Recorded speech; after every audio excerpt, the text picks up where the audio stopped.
At Singhania Educational Institute, we're not just prepared for the future, we're actively shaping it with technology and innovation. We are preparing to lead tomorrow.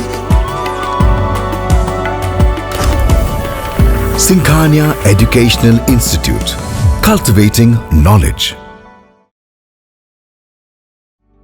Refined oil और process जैसे unhealthy oils ने तो जैसे पूरे market पर कब्जा ही कर लिया है, मगर अब आप इसकी चिंता ना करें, क्योंकि आ गया है वंश कोल्हू का प्योर सरसों कच्ची घानी ऑयल। लकड़ी कोल्हू मेथड से तैयार, ये है नेचुरल और हेल्दी भी।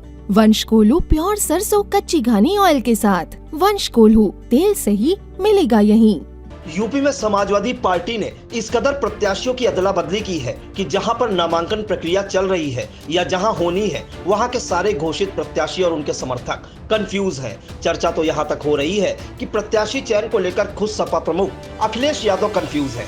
किस सीट पर कौन सा प्रत्याशी उतारा जाए जो जीत दिला सके, इसकी तलाश पार्टी की जड़ों को खोखला कर रही है। दावा किया जा रहा है कि बार बार प्रत्याशी बदलने से स्थानीय स्तर पर गुटबाजी बढ़ रही है। वर्ष 2022 के विधानसभा चुनाव में भी अखिलेश यादव ने ऐसा ही प्रयोग करते हुए कई सीटों पर प्रत्याशी बदले थे। चर्चा है कि यह अदला बदली ही सपा की करारी हार का कारण बनी थी। इस लिहाज से देखें तो सपा प्रमुख एक बार फिर वही गलती दोहराते नजर आ रहे हैं। बात कन्नौज सीट से शुरू करते हैं। सपा का गढ़ कही जाने वाली इस सीट पर लगातार चर्चा चल रही है कि खुद अखिलेश यादव यहां से चुनाव लड़ेंगे। अचानक सोमवार की देर शाम को सारा सस्पेंस खत्म करते हुए अखिलेश यादव ने अपने भतीजे और बिहार के पूर्व सीएम लालू प्रसाद यादव के दामाद तेज प्रताप यादव को कन्नौज का प्रत्याशी बना दिया है। यह निर्णय हुए अभी 24 घंटे भी नहीं बीते थे कि बुधवार को अखिलेश यादव खुद कन्नौज से लड़ने के संकेत देते नजर आ रहे हैं। उनका यह कहना है कि कन्नौज के कार्यकर्ता जो कहेंगे मैं करूंगा, इसी बात की गवाही दे रहा है। चर्चा यहाँ तक है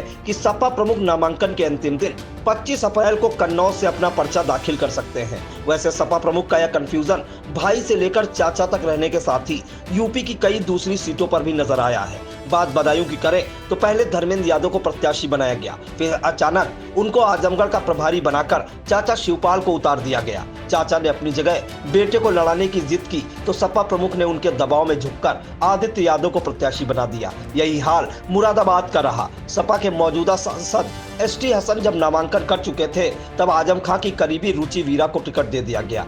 दही मट्ठा होने का यह सिलसिला मेरठ में भी चला।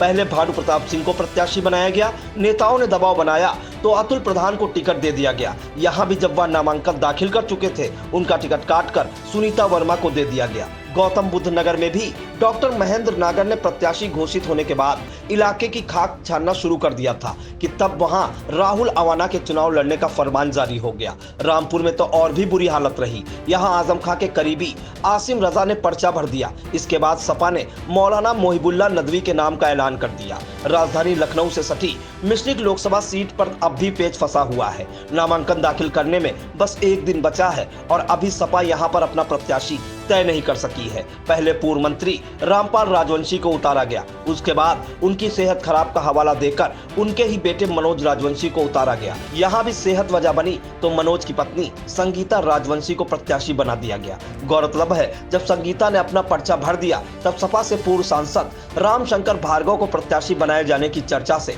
सियासत गरमाई हुई है। कहा जा रहा है कि संगीता और रामशंकर दोनों को पार्टी ने एबी फॉर्म जारी किया है। वैसे एक चर्चा यूपी के सियासी गलियारों में और भी चल रही है कि सपा प्रमुख का फोकस 2024 के लोकसभा चुनाव पर कम और 2027 के विधानसभा चुनाव पर ज्यादा है। शायद यही वजह है कि सपा प्रमुख इस तरह के फैसले लेकर सबको चौंका रहे हैं।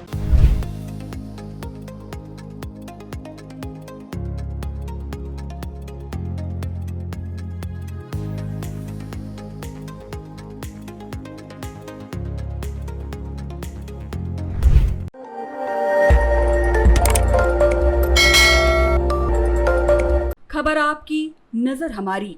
देखते रहिए आई इंडिया।